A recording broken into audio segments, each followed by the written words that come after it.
motivation. Do you know what that is? Are you sure? No. Who does not know what motivation is?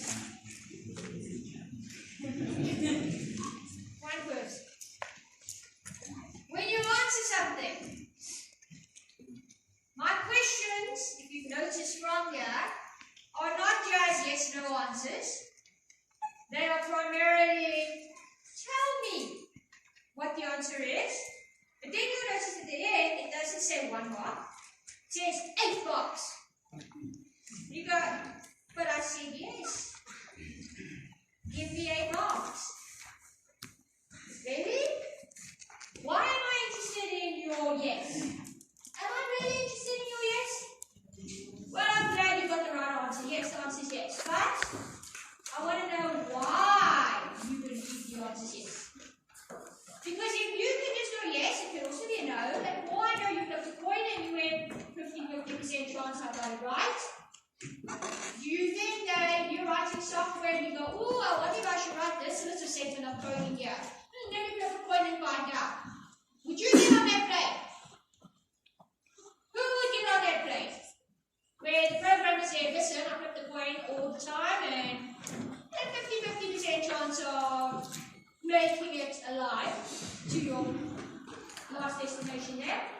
Who's going to get on that plane? And the pilot goes, don't worry, I got 50% for this qualification, I'll fly you there. And then you ask them, so what does that button do? You go, that button might take the plane up. And you go, okay, why would you press that button now? And you go, I don't know. Would that be okay? No. Okay, so we are testing, well, I'm testing it at least.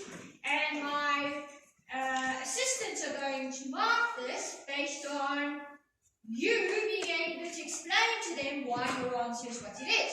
Because you may have noticed that we're not mind readers. So when we get your answer, we're going to go, well, why? How did you get to this answer? So motivation is really, really important. Okay, you must be able to tell us, you are saying this answer for the following reason. So we can try and understand, what were you thinking? Okay? And if we see that, oh, what you are thinking is that you should have studied for the semester test, then cool. But at least we know that we were not giving you marks because we didn't understand where you were coming from. Does this make sense? So everything you answer in the semester test on Wednesday, you should be motivating why. Unless the question clearly does not require you to say yes or no or why. Okay, right. So you will get 10 minutes in the beginning and we will start at 8 o'clock on the dot.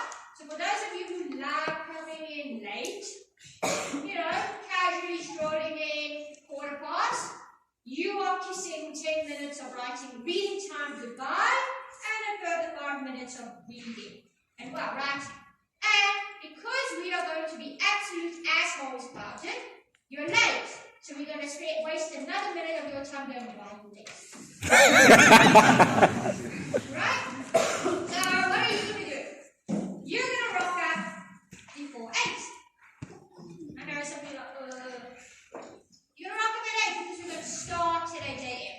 By 8 a.m., you're all seated already. You've got your question paper in front of you. You've got your answer sheet in front of you. And I go, start reading. That's the ideal situation. Alright? And after 10 minutes, I'm going to say you may begin to write. So for the first 10 minutes, please, I don't want to see pens in your hand. I don't want to see you scribbling anything. If you want to scribble any notes, it should be in your head mentally. Okay? Why? Because we can't trust you or your fellow students to be honest about it and not write answers in your test paper. So that's the unfortunate reality. No pens in your hand for the first 10 minutes, but use it to read the question carefully. Okay? My suggestion to you is as follows. You get the question paper, there's 4 pages of questions. by the way. Cover sheet, scenario on the second page, and then 3 pages where we present questions to you. And those questions will relate to the scenario we have presented to you. Right. So, what's going to happen? I would suggest read the scenario, read the questions, go back to the scenario, make sure you understand the scenario, and start formulating how you're going to tackle each of those questions based on the scenario. Make sure you absolutely understand what your client in the question paper wants from you.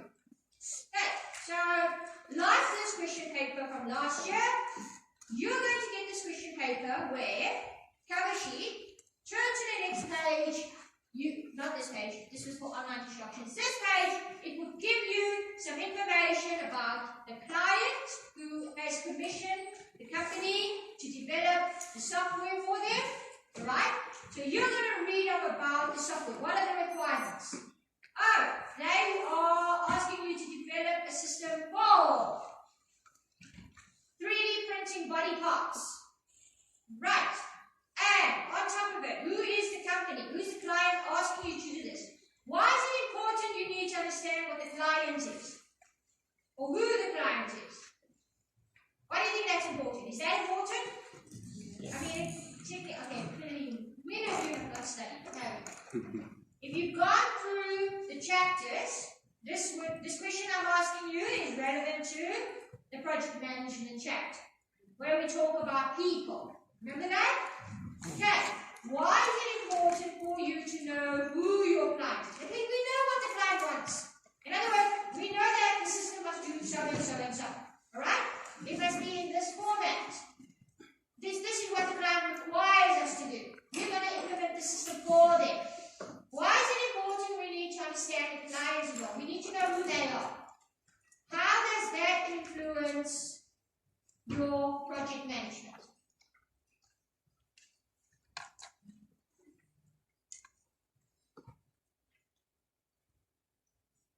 I think, you know what? I am just going to let you think about that. You can keep your answer to yourself.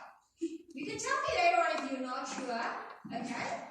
But I think you've studied, you've done the work, let's not have you do all the work for everybody and they don't have to study. Alright, so think about that. Why do you need to know the clients? Okay? Alright? Now, this first page is going to give you the scenario in terms of who the client is, what you're doing for them, okay? And then what follows is, and I will tell you there are 5 questions, and the 5 questions cover the 5 chapters that we have done so far, or rather the 5 and a little bit, well, 4 and a little bit that we've done so far. So each of the chapters that we covered in full will count 15 marks of the 75 marks. The last question will only count 10 because we didn't do all our component level testing. Okay, so that is just an equal distribution. Each of the chapters are important, and each of those chapters are going to be featured in the space of the problem/client that you're working on. Which is the reason why in the 10 minutes you've got, you really need to focus and read and understand what are you required to do. Okay, because if you ignore what is happening here, and then you get to the question and you can ask, can you tell me what you would do here? And you just go, well, according to the textbook's example, I would have done the following. It would not be relevant to the scenario presented in front of you. Does this make sense? Okay, so I did give you this as reading while we were waiting to do roll call at one point. So the question is, how many of you have at least read through this scenario? Hands up.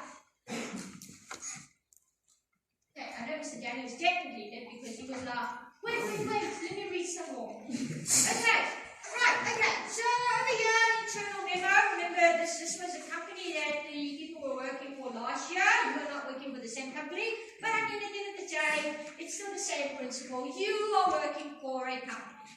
Okay? Right. And so here you will see that they talk about, oh yeah, we're very, very happy, we've got this new client. Maybe tomorrow or on Wednesday, you're going to be told, oh, we've got an old client and they're coming back for us. Okay? Why is it important that, oh, this is an existing client or this is a brand new client? Do you think that's important? Yes. Yes, no? Yes. Who thinks, nah, it's not important? Nobody. You sure? What if I said, I think it's not important?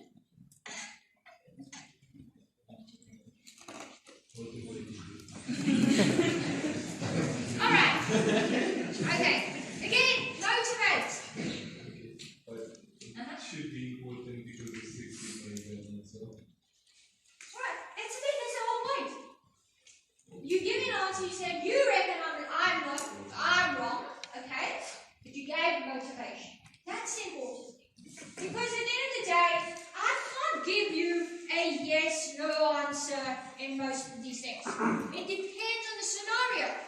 So you've got to demonstrate to me you understood and you read this scenario properly. If you get the answer wrong and you give me a motivation and I read through it and I go, right, I see where you're coming from, you've interpreted the scenario incorrectly and I'm going to give you 0. No, well, you think very nicely of me then. Right, so I will go, well, you're wrong because you misinterpreted the scenario. But I like how you followed this logically. You're working off incorrect perceptions, but I see where you're coming from. So I won't give you 0, I'll give you some of the marks, not all the marks obviously, because it's not the correct answer. But I can see where you're coming from. Does this make sense? Okay, so over here they say, yeah, in this particular example, they're going, you can see it's a new client, alright? And it's to do with, it's in a medical space. Effectively, there's a company, well, a group of people, you can see here, I didn't do the fancy logo. Rosberg Prosthetic is an upcoming company formed by a group of young doctors who have noticed the disappointment in patients forced to contend with ill-fitting standard-sized prosthetics. Last year, I got a hand up and I go, what's a prosthetic? I'm like, picture! Doctors, fitting! And they're like, fine, it's I am going, and remember I told you that now I'm working on my readability because that was one of the quality, right? And I reckon that on Wednesday, if anyone asks me any questions about this program that you're writing for the company, I'm going to beat you up because you're going to go back to primary school. Because, okay, I'm not using big words like prosthetics on Wednesday.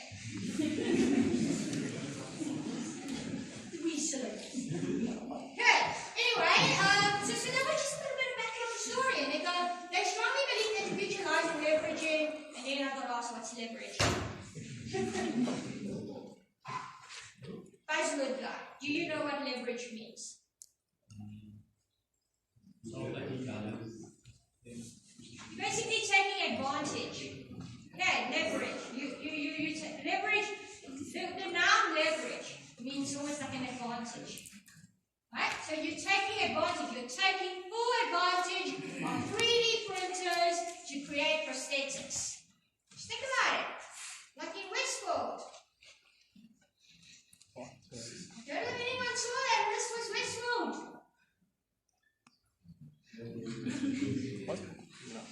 Yeah, Westworld is for adults, right? It's an HBO show. Speaking of, did you see that the HBO service fell over? The Game of Thrones prequel was too much. Okay. Why are we talking about this? This will come up in a discussion later on, after the semester test, under stress testing. Yes. Gets everything I say very off target sometimes is relevant. Promise you. Okay. Anyway, so just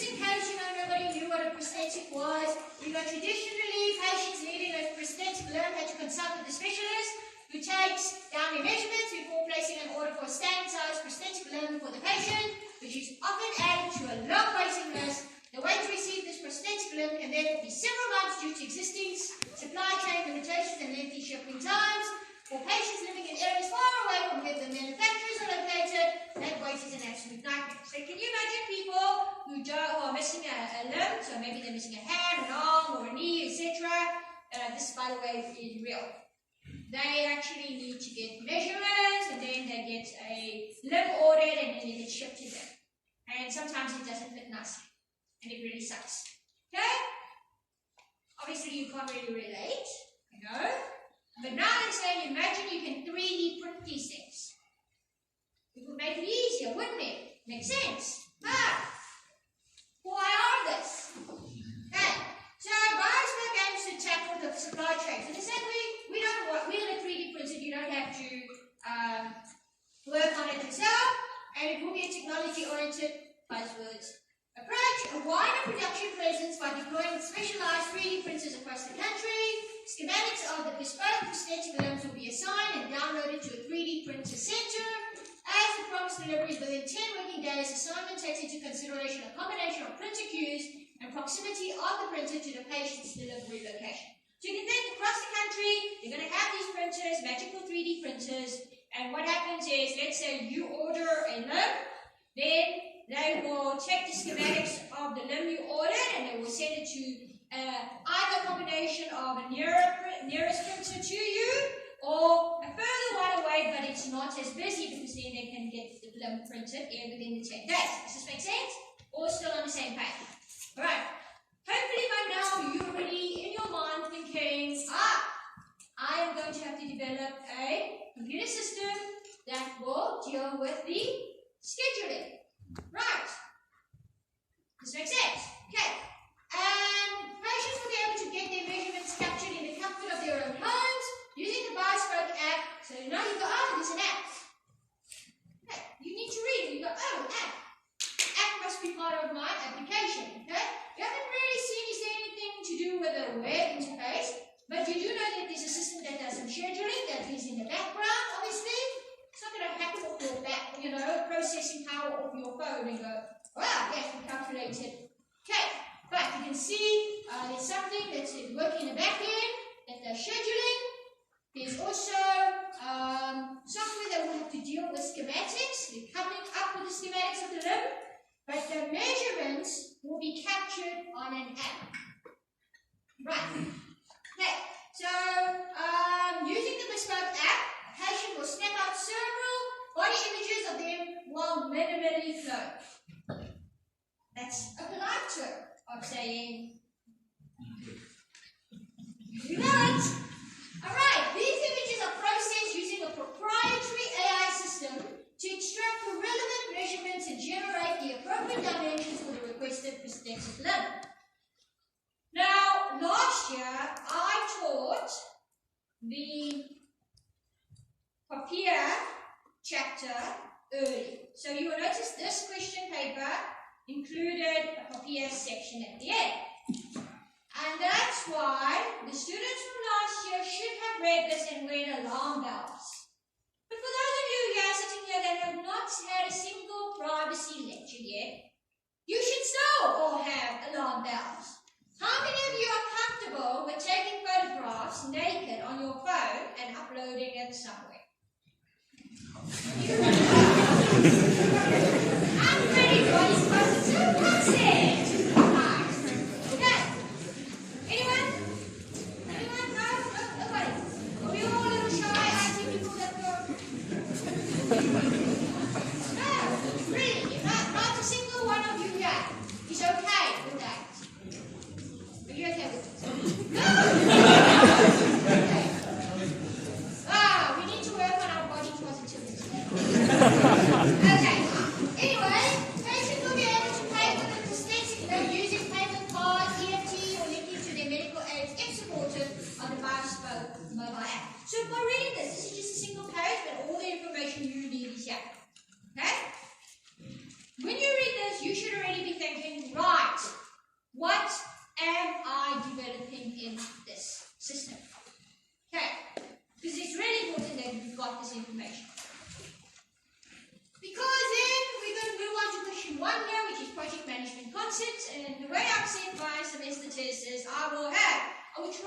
cannot smush questions from different chapters in one question. I will try and keep the questions separate so that you know that this comes from a certain section. The only one where I probably may combine things is the chapter on the question on testing, because eventually we're going to get to a point where it's 3 testing chapters all combined into one.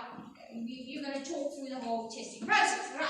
But we're not there yet because you're only studying up to a certain section in your testing. Remember, up to the whole stubs and the subs and the drivers. Alright, okay, so here you will see that we started with the project management concept question, and I think it's a great way to start a semester test question, especially when you've been given a problem. Why? Because when you start off on a question, start off on a project, think of your first semester when you worked on a project. What was the first thing you did when you got, oh yay, we're working on a group project? What did you do? You assembled your team, you went and you begged project sponsors and said, please be my project sponsor, right?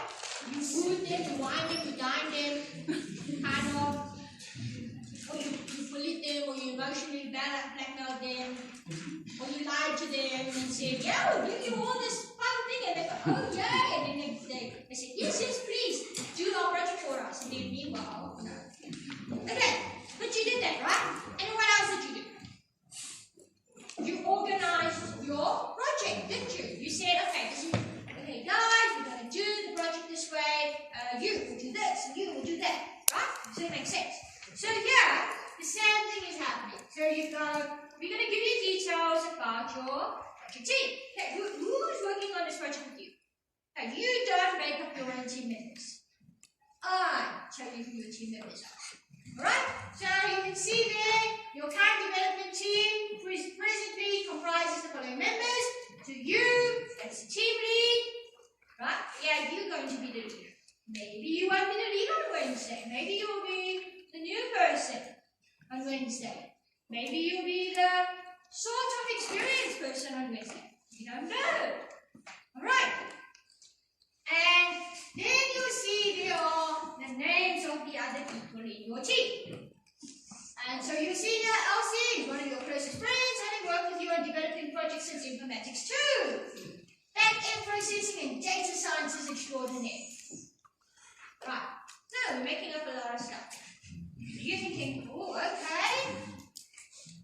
Worked with you since Informatics 2. Right. So this is someone who got 2 more projects than anybody else, if you think about it. So if you went to the company and you started working on this project, say you did 5, 10 projects, whatever it is, Elsie has been with you on 2 more. And she's your best friend. Okay. Why is that important? Ask yourselves this. If you're in a 3rd year project, which you are right now, I believe, does someone being on your team who happens to be your best friend, does that impact your team dynamics? Yes. And if you broke up with a person, does that impact your team dynamics? Yes. You go, no, I can't say, no experience. Alright. Okay. So then there's Rassi. I actually like make sure it's a very local spin on it. Your other close friend, Rassi, was along with Elsie, one of your Informatics 3 team members, web apps are just pure magic. This sounds like a Tinder profile, but for software developers. And what he does, he has the design skills of a grade 2 in finger painting class, but you have not had the heart to tell him yet. Okay. So that should give you some, okay, right?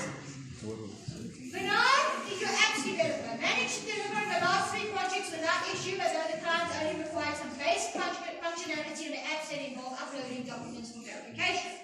What does that tell you about Bernard?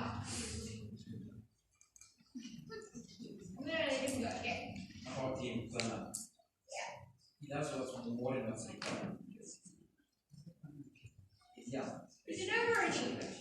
Right. Even though the client said after that, he's like, but you must have more. Okay. Is that going to be a problem for you? Some of you are like, no, bonus. Who thinks this is going to be a problem? Who thinks it's not a problem?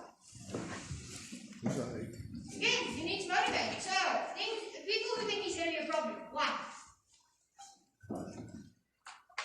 Okay, you know what? You tell me. Why is it going to be a problem?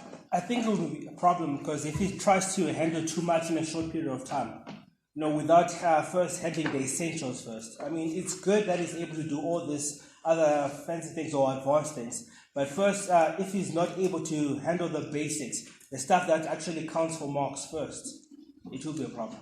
Okay, alright. And the people who think he's not going to be a problem, that's your motivation. Yes? I think that he's able to pick up the slack from people. Because it doesn't really matter. You should have to find your own motivation in that. Okay.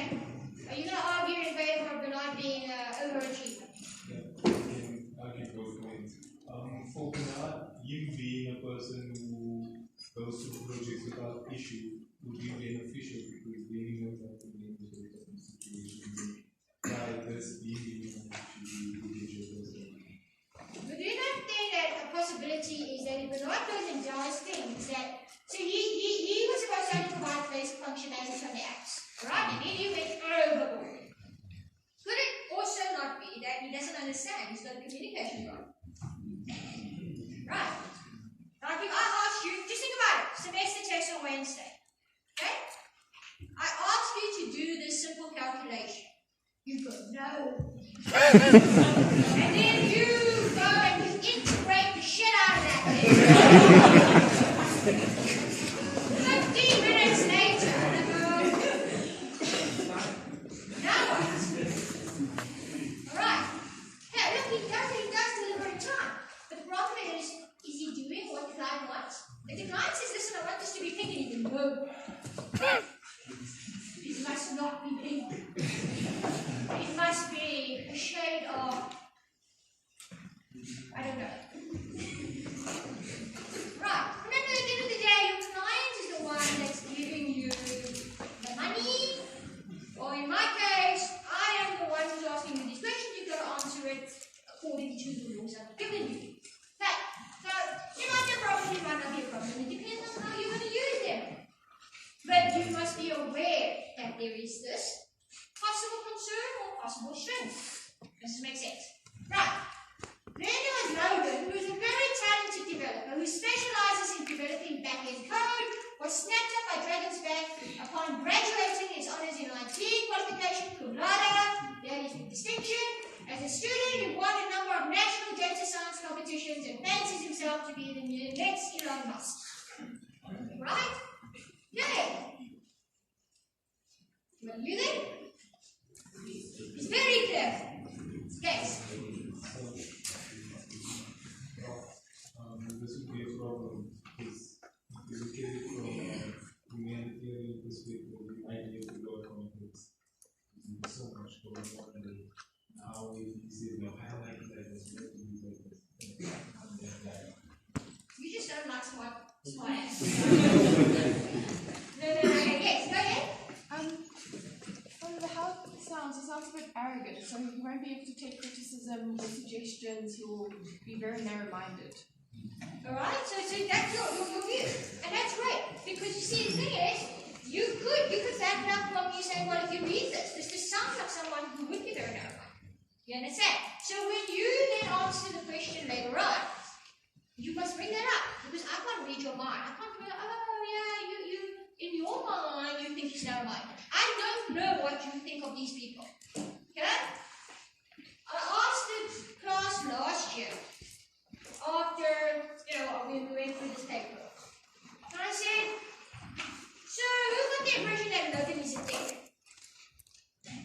And you would be amazed by how many people went, yeah. Right. Okay. Tanjiro, you're a designer. The specialty is on UX design. You want your team 2 projects to go. Whenever I put these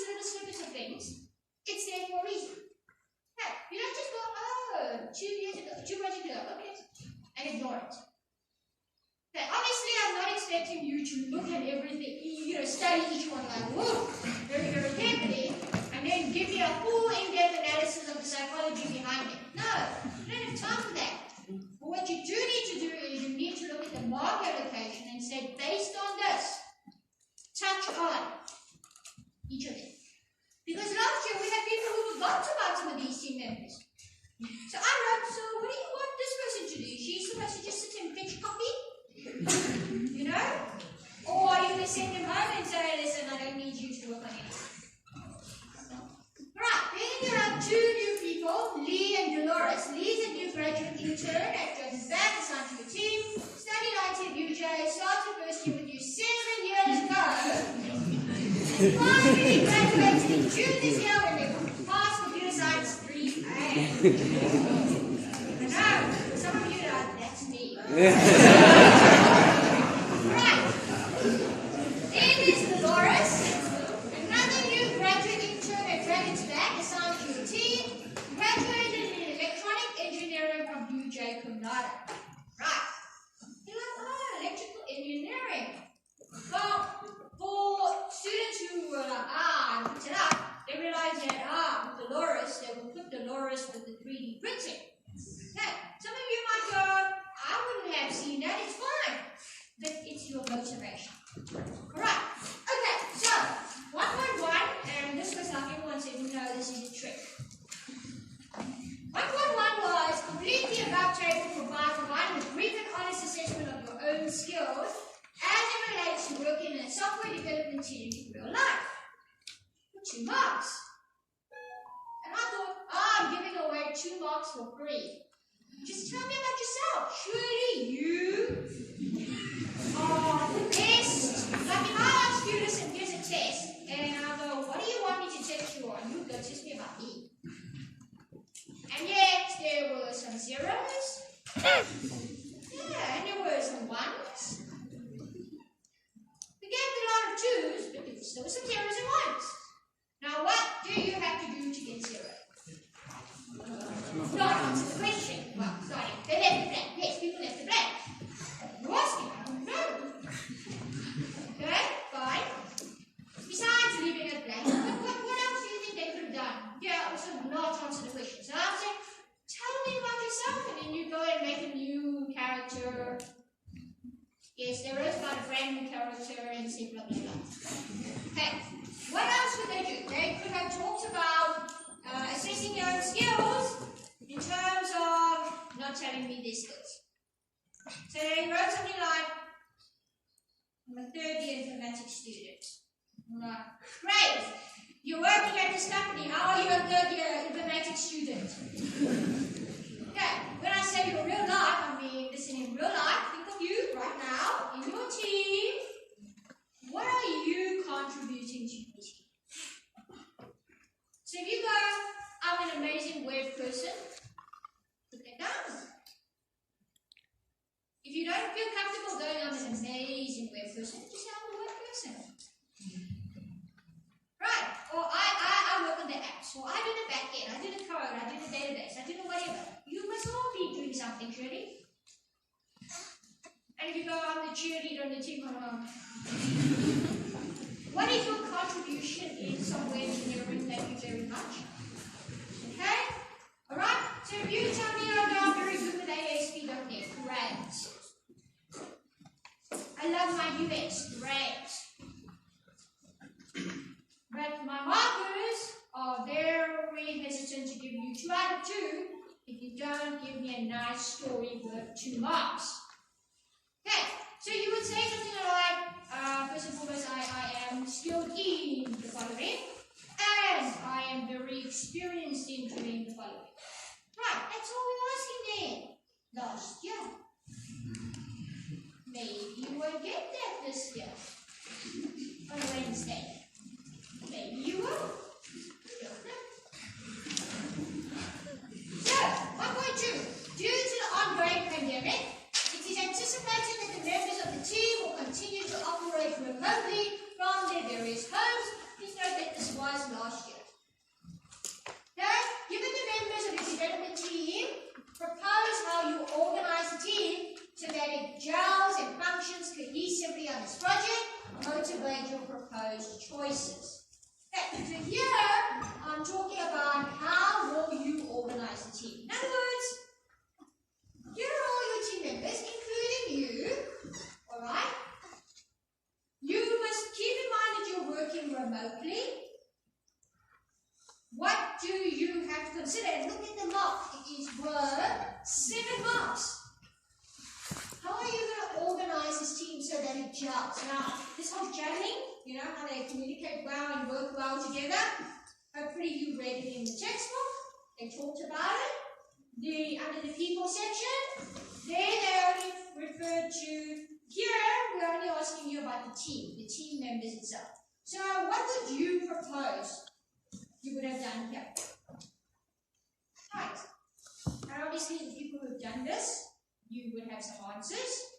So you could go and compare your answers to some of the discussions we have here. But again, this doesn't help people who have done it. Because now, you can't go, yeah, that's what I would have said. No, that's not what you would have said. But the people who have done it, you can now compare. But remember, me telling you these things isn't going to help you for Wednesday. It's a different scenario. But what are the things you could have considered? Well, the fact that you are working remotely means what? There's going to be communication challenges, right? Okay. So how would you, who do you think is going to be your biggest communication challenge here with the team gelling? Yes. Yeah? Okay, so you reckon that is the problem. Motivation. It's as stated before, like the core complex. So he would be the person that's always saying no to certain things. Like if I'm the team leader and say we should work on this, he always has something against it. So it will be faulting our ability to go fast. Okay, so you probably be triggered by your own experiences. That's fine. Do you understand why I say you have to refer back to the early experience? Because some of the things that you're going to suggest are not going to come from here or from the textbook. It's going to come from your experiences as a third year team, right? Who reckons that's going to happen? Hands up. So things you've experienced as a third year team. You reckon you could apply some of the lessons learned here? Okay, alright. But you know what? I don't know that you experienced that. So what are you going to do? You're going to write the notes and say, that character seems likely to do the following. You understand? So when you unpack it, you're going to write this. Okay. So you reckon Logan will be your problem. Who has a different person in mind? No, all these people suggest. I'm going to go with you. You really put your hand up. So go ahead, tell me who you reckon will be the problem. I think that you know, comes from experience. It requires me to break down things to them step by step, and that might be impossible to do for them. Right, so you go put on? Yeah. Focus. Yes. Ready, this? Yes. Hey, look, turn on your camera, Bernard, so I can look at you. So the good thing requires something voluntary Okay, alright, so you said you know that he's going to be a problem. Obviously, he's not answering our question here. I'm trying to work you towards the question because, you can't just go, oh, but not going to be my biggest problem that I'm going to write 7 marks about it. Because this is about overall what issues. Okay, who has a different person in mind?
women. Okay, I would think that's the most obvious. Logan by now, Bernard by now, you can't go. I know their problems.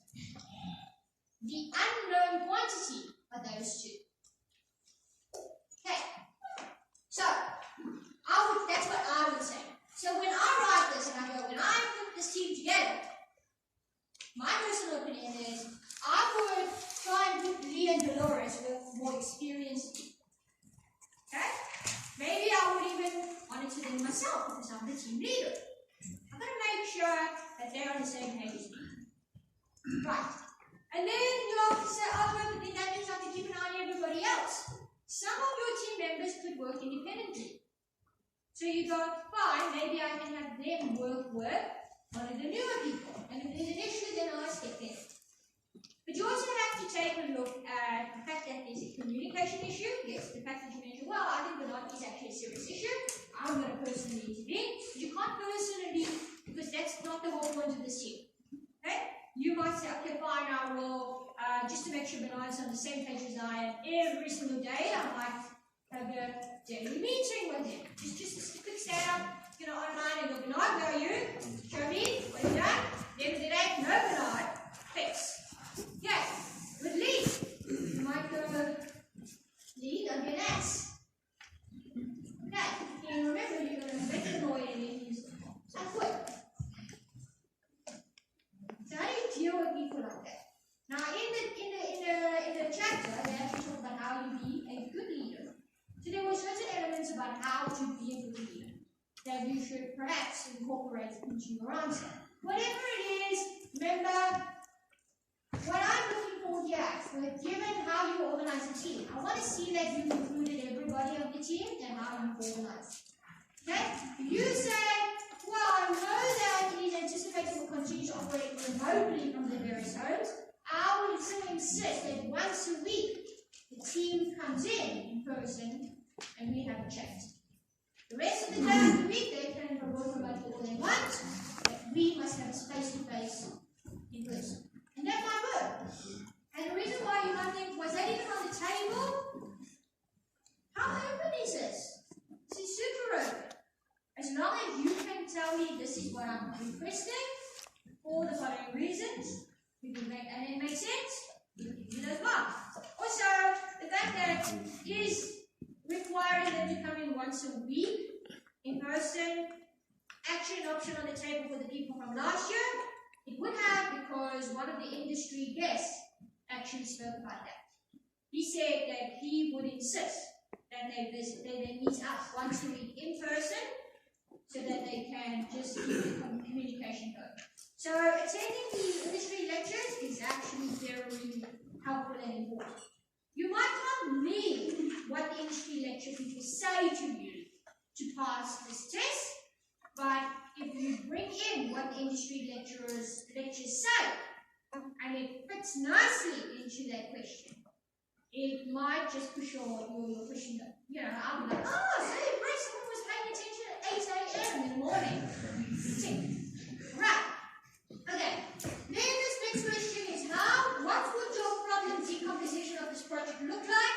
Motivate your choices of 6 marks. Now here, I'm talking about the process. Okay, so remember in your project management, the 4 B's, I've basically focused on people.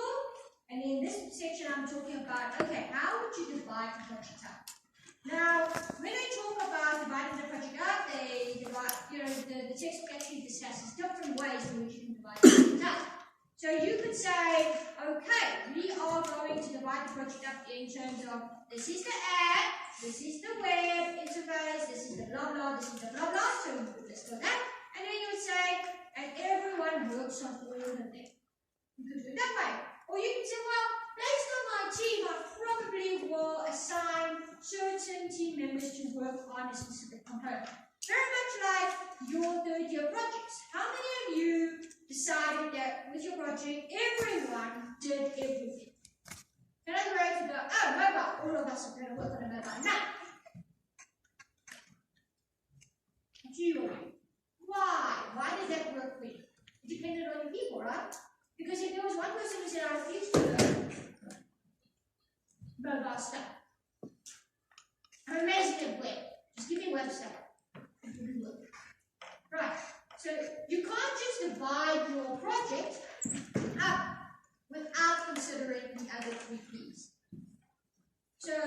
whatever your answer here was last year, you had to motivate it according to the scenario, according to the people you had, and then if I read it and go, well, that makes sense, it goes according to what the textbook suggests is good practice, you would have done your marks. Does this make sense? Yes. Well, should you, if it's unclear what the person is good at, for example, it's not really clear which one is saying. You would have to motivate. That's the thing. Whatever your part of the motivation is. Okay. So I would have read your answer and I said, but you can't go, so here's the thing, you can't go, I'm not going to do the following because and that's your answer. That's not coming up with a solution. So you just tell me what you won't do. My question is, how would you do it? Okay. So that, I think I'm glad you asked the question that way. Please note that you can't answer this question. Any of these questions go, I want to do it this way, this way, this way, this way. That's not what I asked. I'm not asking, list all the things which you won't do. That's not saying in maths, in the maths semester test, what's not well, it's not 0, and it's not 1, and it's not 2 or 3 and 4. That doesn't, yes.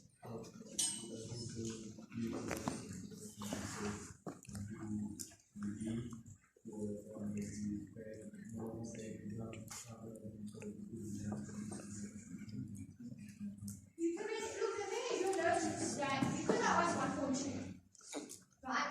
When I get to 1.3, your answers there could refer back. So I would take into context, what did you say? How did you divide the team up in 1.2? Because without taking into consideration, I would look at your answers. Does this make sense? Okay. Because these are linked. Does it make sense? Now, I'm not going to go, because your team is this, ignore, let's look at 1.3 in isolation. Decisions don't get made that way. Think of your own third year teams. How did you come to the decision to divide up the budget? What influenced it? Okay, fine. You can have your one answer here. Yeah. Question. Okay.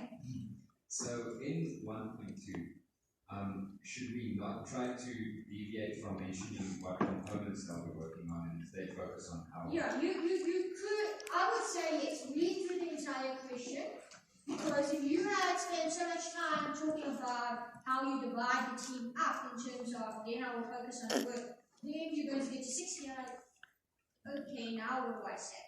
And I do agree that there were people who did that they answered 1.3 and 1.2 as part of their answer. But remember, the question I have here is, how do you organize your team so it gels and functions cohesively? So it's more the people relations than how we're going to get the job done. Whereas 1.3 is, how do we divide it up? How do we divide the project up so that it is manageable for us to achieve with the team development? Yes. For 1.3, they say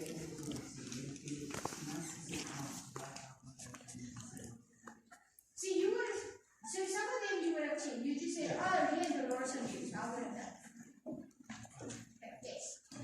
So when you make a quick scenario, let's say you want to be self-study developers, right? And then for 1.2, explain like how segregate each group into like 2 or 3, making who step developing group, let's say Lee and Logan, they do certain things that can be discussed. Maybe he is good at blah, blah, blah, and Logan is good at one, and then he wants to do that and answer it.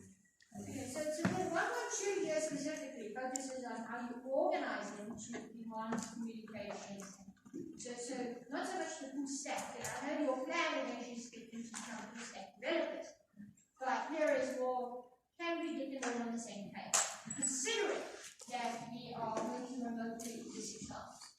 Okay, think of how you guys communicated effectively. Were there any things that you did where you go, the communication wasn't fantastic? No? And what would you have done to fix that communication problem? Yes. I got questions for 1.2, for example, right? So if I could group myself with Dolores, because I would assume to be a bridge between electronic engineering background, so to basically make prototyping better, enhance software in that respect. In 1.3 is when I would when I basically decompose this problem, would I, for example, say like multiple team members can interact with that, or like all? Well, you would have to decide how we want to set the team up. But depending on your motivation, that would convince me, yeah, that's a good idea. Or think of it this way, by the end of this year when you are handing in your projects, is there any one of you that reckons you're going to walk out of that Informatics 3 project and go, I have figured out the secret formula and this is the correct way to do projects? No.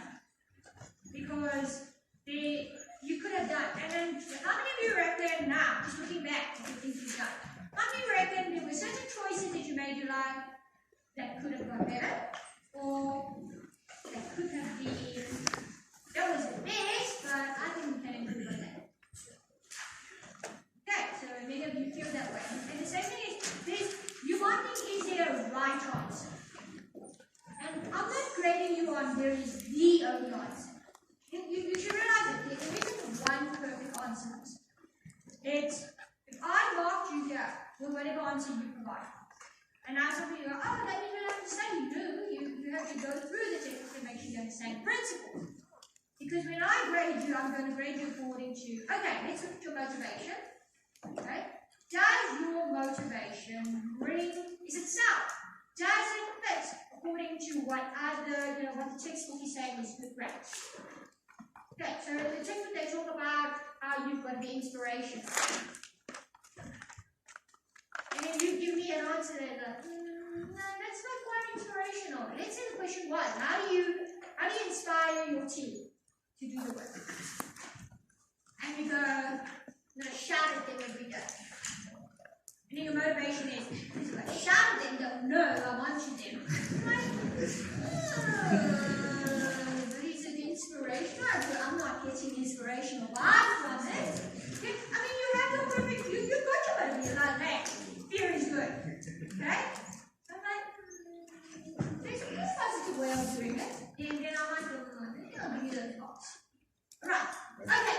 So that was the 15 marks there for question 1. Alright, so now we're going to go jump back to the beginning of the section. Well, first chapter, which is consider the Bioscope mobile app to provide suitable and quantifiable evaluation criteria for each of the following software quality characteristics as defined in the ISO 25010 quality model. And there I have 3, yes. Before you continue, I wanted to ask, giving your team money, a lot of money, does that count as inspiration?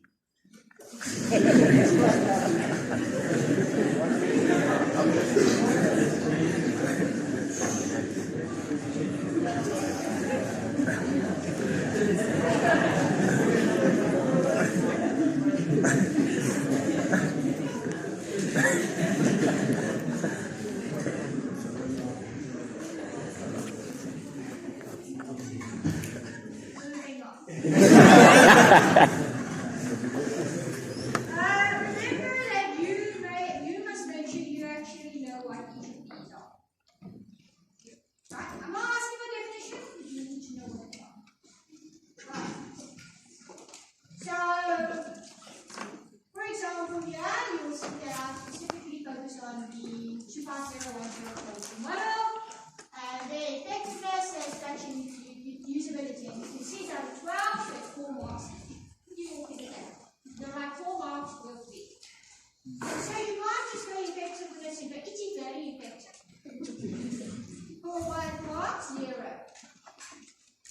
You got to, and you go, okay, effectiveness is when I do it effectively.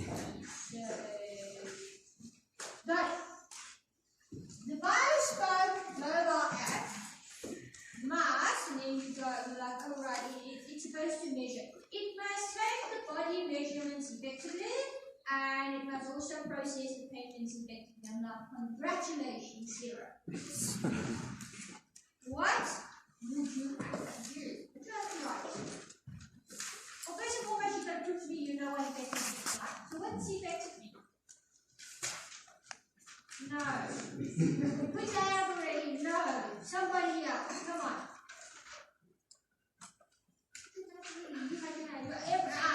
Same people over and over again. This is not. No. Come on, don't you guys want to remember?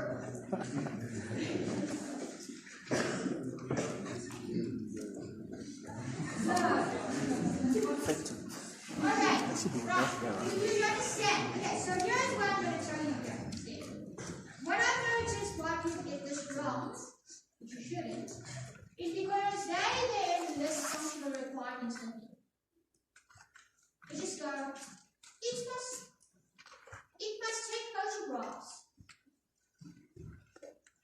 of the body while minimally clothed. Great. How do I know that? How is it an indication of quality? Congratulations, it does what it has to do. Yay. Notice that it says quantifiable evaluations. In other words, we must be able to measure it. Okay. So, what are we talking about here? So, if it was, remember, effectiveness talks about doing it completely and correctly. Okay. So what would count as the mobile app successfully achieving what it must do completely and accurately? Because it doesn't completely and accurately give me the definition, thank you very much. Zero, again, zero. It doesn't relate to the app. Don't think that you can insert the app must do completely and accurately. That is also not I know some of you last semester you just thought, for application, I'm just going to put the name of the app in the sentence, and then I'm going to spit out the rest of the definition, and you must give me marks. Okay. You need to tell me in the context of the problem. So what is this app supposed to do? Turn hands. I'm not going to waste time here. Okay, you hopefully you remember you had an issue with uploading your name pics on. Right. I would say maybe it should be able to give you, or when you use a mobile app, it should get the correct measurements, first of all, and then it should, when you send it to the place, whatever, they should also receive the correct measurements according to how it measures. So they should not be given information, you send information from the mobile to you get like maybe 1 or 2 there, depending on how whether my assistant's in a good mood or not. Okay, but you're on the right track. So think of it this way. If we're talking about completely and accurately, what is this app supposed to do? When a customer uses this app, what are they anticipating? They're getting a prosthetic limb that fits them by the end of 10 days. So completely means that from start to finish, I should be able to, yes, take photographs of my body, right? It should then correctly generate the schematics for the limb I'm missing, right? And it must be able to allow me to pay because I did talk about that. Okay? And then within 10 days, I should get it, but is that part of the app? No, okay, so we just get up to where the app ends, which is I'm able to pay, and upon payment, my information should be sent to the correct servers, and then they, and then you don't waste your time, the rest, that's the other part's problem. Okay, but you've got to tell me from start to finish, what is the complete use of the system from start to finish? Does this make sense? Okay, and then in terms of accurately, you've got to talk about that it's giving the correct figures.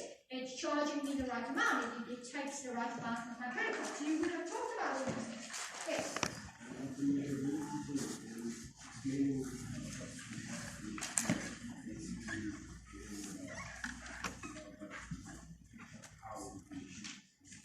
No, it's not how it is being achieved. This is suitable and quantifiable evaluation criteria. If you say how it's achieved, how it's achieved, you say all the back things. But I'm just talking about, if you think about it this way, if I asked you, is this car quality car? If you tell me it's the engine, this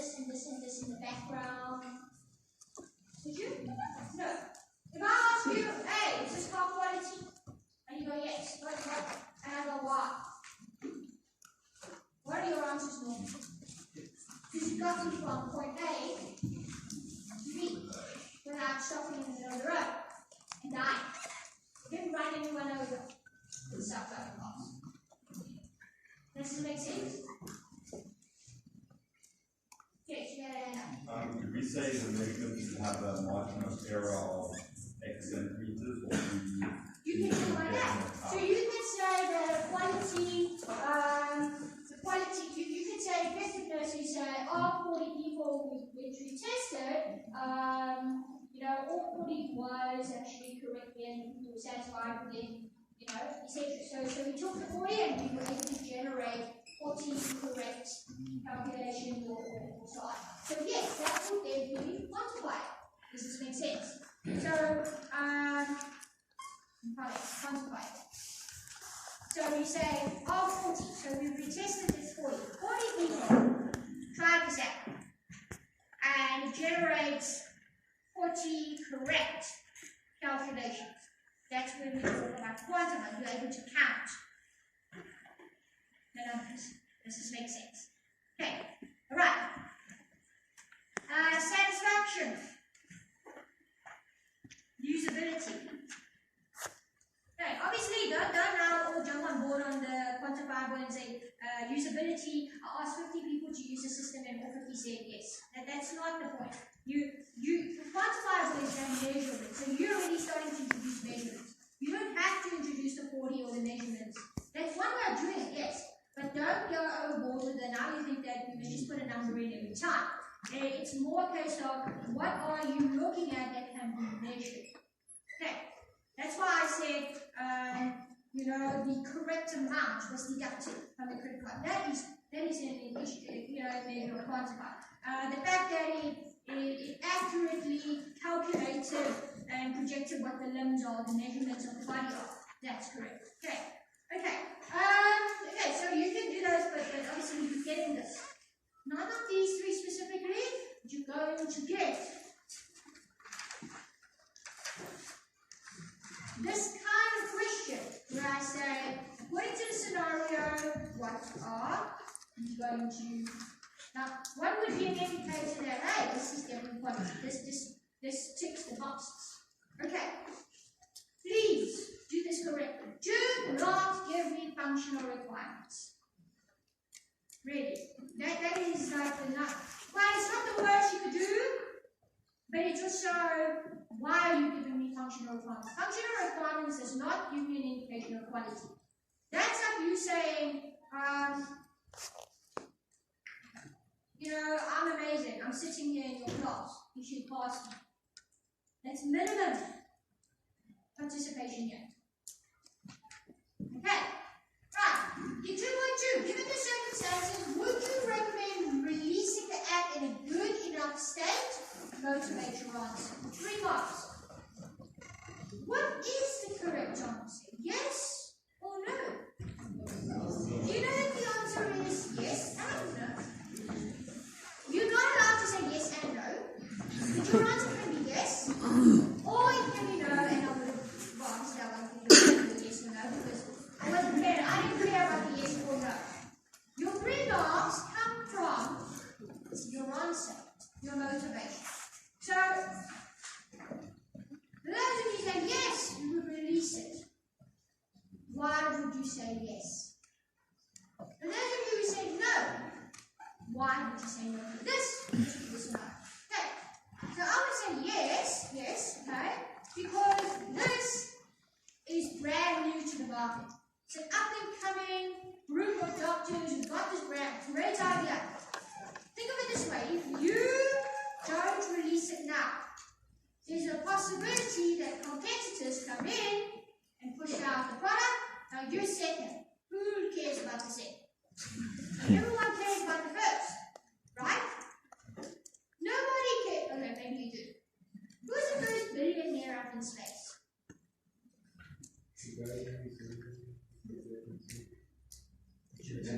Richard Branson. And who was the second one? It was Jeff Bezos.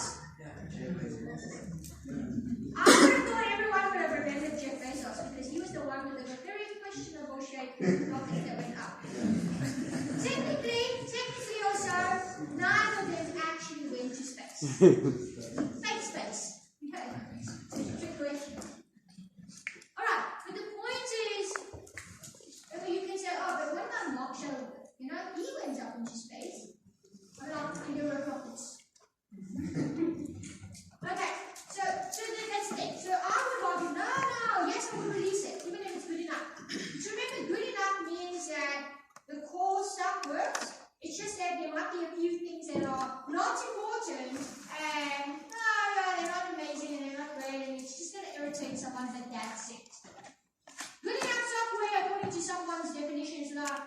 It's good enough, so there's some errors, but it's cool. No! Good enough software, go and read the textbook's definition of good enough. Is that the core, the central stuff that's very, very important, they work. It's things like, why is like this is a game, you go, but why is that NPC walking around in circles? And now the NPC run into the wall. That is irritating. But it doesn't okay, might bring more overall experience in the game. Right? The point is, it's not a deal breaker. So for me, I would say, yeah, I would do it because this is brand new stuff. We want to get it to market. And just think about all the people who can get their 3D printed limbs out sooner. Okay. Now, that's mine. That's my answer. You can't have my answer. What are the other reasons why you might say yes? It's the same hand over and over again. Is he going to answer more for everyone? Yes, go ahead. I want to do the bed. I get good, but I think my good will become a bed reason. I want to do the bed.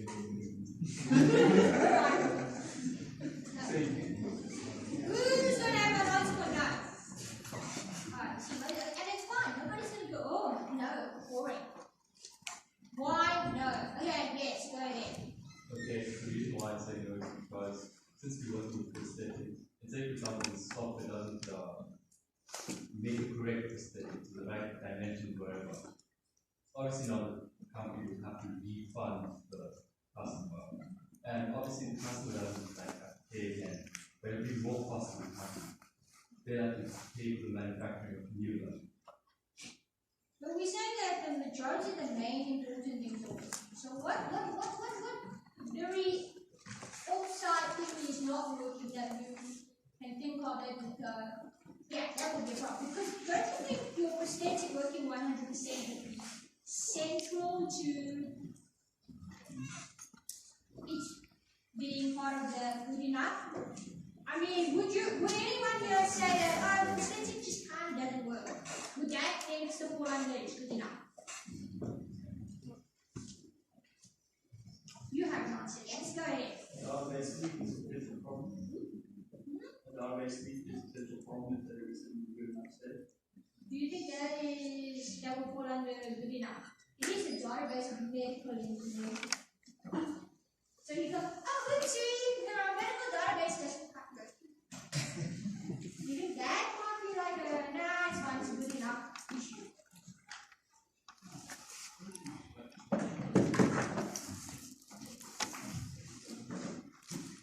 Alright, look, whatever is your answers, just motivate. I'm not going to go, I think 5 steps down the road. It's got to be, you've got to be able to convince us. Especially with my markers who are not going to have much of a memo to work with. Because the memo will be like, oh, look at what the student said. Does it make sense? Okay, yes, question. I'm not sure in the case study whether this company is one now or something like that, but I read something about good enough software saying that if you do release public software in a good enough state, it's more likely that if the company is big, people will come back. But if you are a new company, you have a problem. And I think that would be a problem here because if they knew that the things are buggy, like for example, when you send the transaction in, takes more money than it should, they will never come back and that's why you use it. Okay, that's perfect. 3 out of 3. Alright. Those better be just comments. Not more answers as to why to know. It's going to be for this one specifically, not necessarily for Wednesday. But do you understand how you would come up with these answers? Okay, it's about motivation. But can you also see that it's not like you don't have to study, you do have to study for these. But you also notice, hopefully, the importance of reading the problem and making making sure you understand what's here. Alright, let's just move on. So, 3 reviews. Remember this word reviews. So Logan has just finished implementing the web service responsible for extracting the subject's measurements from their photographs. The module is 367 lines of code. When it comes to code, Logan tends to produce work with an average error density of 0.015 errors per line of code. It generally takes 1 hour to fix minor errors and 4 hours to fix major ones. Okay. You assigned Logan, Lee, and Dolores to conduct a review of Logan's work. The 13-minute review concludes that there are only 2 minor errors and definitely no major errors. Okay, so think of it this way. How does a review work? So you take a small unit, manageable unit, not the whole bloody project, just one component, and you sit down with you give the work to everyone who's assigned to work on this review, right? They go off, they work through it, preferably within 2 hours because they're not going to spend hours and hours on work, okay? So preferably they spend 2 hours, they then meet up. And so for example, let's say Logan goes, here is my work, we're going to go through my line of code line by line, right? I'm going to go through this code and you might go, okay, let's say you're all members of the review, so you went through the code and you highlighted the ones where you found errors. Does it make sense? So you might go, from this review I found 6 errors and someone finds 7 errors. That does not mean you go 6 plus 7, because some of those errors might be the same error you're looking at. Does this make sense? Okay, so then you go through the work product and you scroll through the lines of code. In this example, you go and you go, stop, there's an error, and you discuss. Is that an error? If it is it minor or is it major? And you write it down. You go, this is your game plan of how to fix it. And how you're going to follow up. Okay, so over here you'll see that this actual review took 30 minutes to complete. Now, the actual review, if you look at the textbook, they say it should take about 2 hours as well. Not more, okay? So it took 30 minutes. Now, 30 minutes to go through a review of 367 lines of code. Yes, no? Sounds okay, right? Okay? And now, you notice that after the review is concluded, they said there were only 2 minor errors and definitely no major errors. This was the decision that was made at the end of the review. Dolores, who had been put in charge of documenting the review, noted the following information concerning each review member's preparation for the review. So when Logan went and worked on his review of the code, he spent 30 minutes on the project, and he said, there's only 2 errors and no major errors. Lee went on it for 1 hour and he said, I found 4 errors and 1 major error. Dolores went through the code, spent 1.5 hours on it, and found 5 minor errors and 1 major error. So these were separately, they went and they looked through the exact same product, and Lee said, Logan said, there's only 2.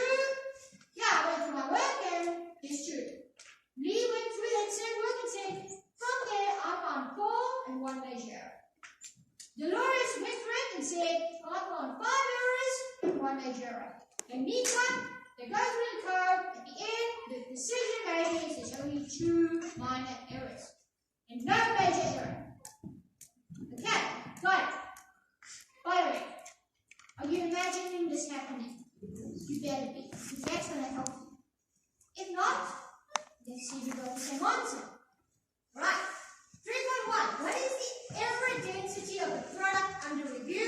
Show your full working out with an accuracy of up to 5 decimal places. Okay. So, how do you work out error density of the product under review? This should be based on the review decision at the end. Okay. So, they had their meeting. They said, we discussed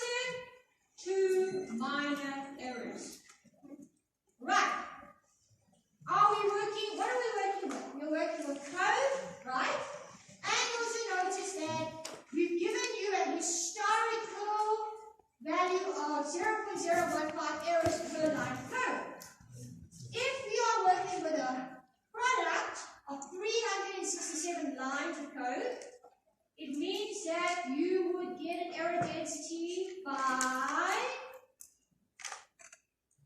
who remembers? One hand.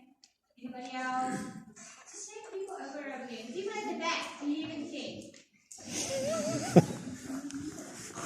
How do you get the error density?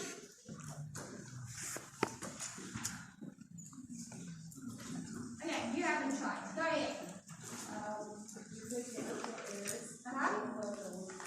Okay, which is in this case, eh? Yeah, okay, which is in this case? You would take 2 divided by 367. Does this make sense? Why 2?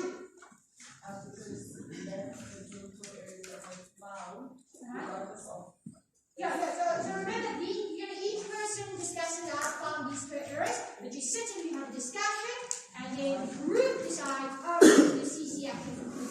Okay, so it is 2 divided by 367. Alright?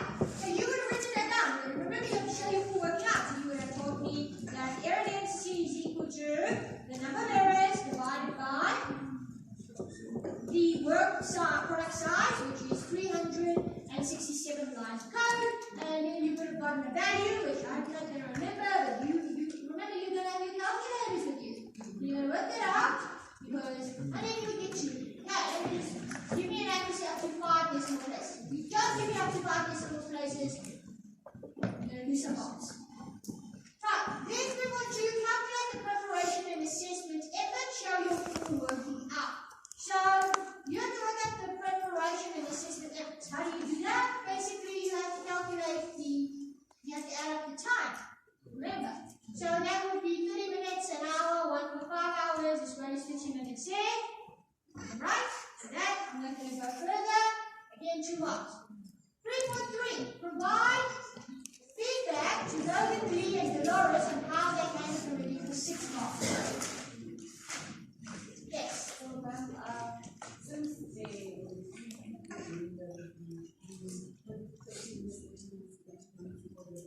yes, because remember it's in personalities. That's a very good question you asked. So I'm glad you reminded the rest of the class that question. The actual test assessment time would be 3 times 30 minutes because 3 people, remember it's in personalities. So how many people spent how much time on this assessment? So you saw here they spent 30 minutes. So during the review, they spent 30 minutes. That means Logan spent 30 minutes. Lee spent 30 minutes. Dolores spent 30 minutes. So you would say the assessment time effort itself would have been 1.5 hours. Okay. Whereas when you work out the preparation time, you would then just add those 3 because each one had different times. The one spent 1.5 hours, the one spent 1 hour, the one spent 30 minutes. Okay. Right. Anyway, now you want to provide feedback to Logan, Lee, and Dolores on how they handled the review for 6 marks. What would you say? Now, where are you going to get this information? You're going to get it from reading what happened here. So, what is the correct way of doing reviews?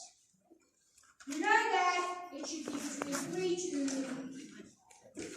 Okay, so in terms of number of people on this job, is that okay? Yes. In terms of them reviewing the product, is it okay? Yes, because they're only focusing on one little thing. They didn't take one big project and say we're going to review everything.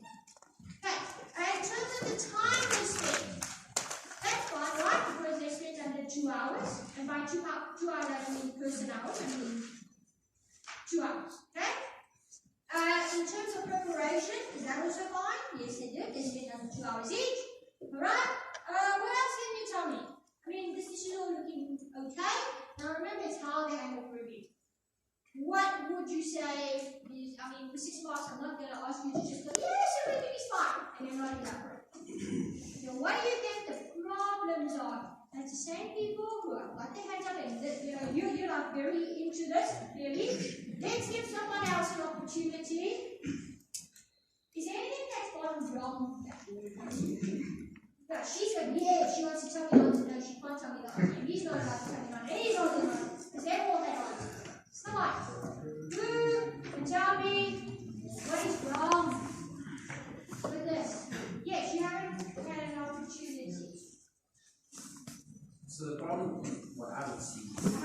could you put two of the new deputy So they can learn. So they can learn from the genius. But you see, Logan also is another issue. So he's looking more experience before he can understand the problem which I have. Okay, that's your argument. Alright? But is that against the rules? Was there anything in the rule book that said you must not put in unexperienced people to review the code? Inexperienced people to look at the code. No. Same people over and over again. Come on. New people, come on. You have your choice. You have your choice. Okay, fine, you can have another one. Go on. Yes. Okay, when I answered that question, I wrote that Logan, I feel like Logan overpowered them when it came to the reviews again, because he spent 30 minutes to go 2 errors and no major errors, and when they reviewed again, still it was 30. It's like the same results. How do we know that? Maybe it's just these 2 very inexperienced people who don't know better. Can I tell you what would have told you, would have confirmed your theory? I like your theory. You were on the same track, but he put it there much better. Okay, so you're saying that Logan bullied the 2 newbies. Right? It sounds like that, doesn't it? Does it not sound like that? Only 2 minor errors and definitely no major errors. Who came up with that? Logan said there's 2 minor errors and 0 major issues. But how do you know for a fact that Logan did bully them? And it's not a case of the newbies not knowing what they do. So here's one way for you to establish this. We know what Logan's average error density is. 0.015 errors per line of code. If we were to take either Lee or Dolores, their errors, and we divide it by the work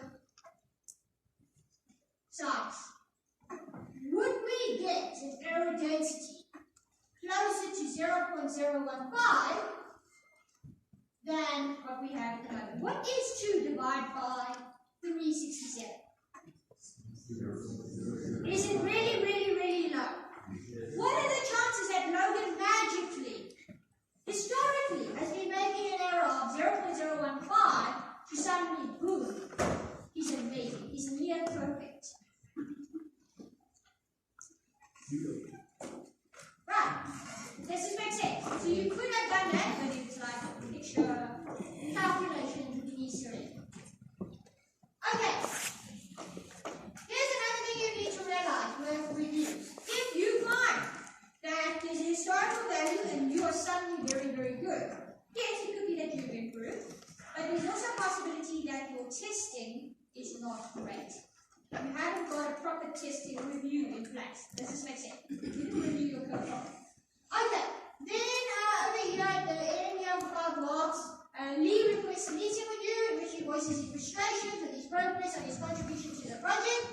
Hey, I know you believe in all that, but I have to question your approach. We are supposed to be an agile development team, so why are we wasting time on all these reviews? If I did not have to do all these reviews to identify the defects, I would have made much more progress on my work. Instead, I am committing less to the DBS code repository and looking incompetent. I can fix the errors after this for 5 months. And then it says, draft a response to me which you address the function as right. Now, you know what? This, I was like so pleased with my question. Then, I'm so disappointed with the answer. There's so much you could have written. All you have to do is you have about 5 points to respond to me here. Yes, okay, Mike? Would it be wrong if I told you that yes, we want to be agile, but we also have to take them skin and like if there's something that says there's always a time to do it, better to do that, if I would say,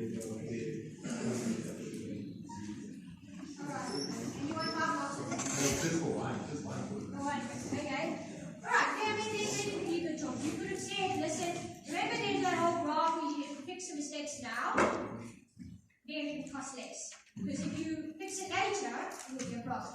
Okay, so there's one thing. But that's the reason now that we're an agile development team means we shouldn't do reviews. That's incorrect. The textbook does say, even if you're an agile team, reviews are actually important. In fact, if you're an agile team, you are doing reviews the whole time. So, Lee, if you don't know what you're talking about, no wonder you took 7 years.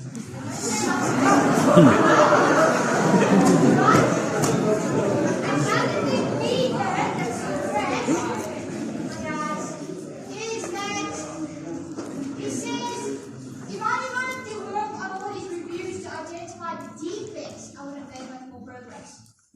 Is defect the correct term? No. Lee, you really don't know what you're doing. Okay. And I can fix the error afterwards, like nobody costs money. So you could have written a very strong response to this. Okay. The time is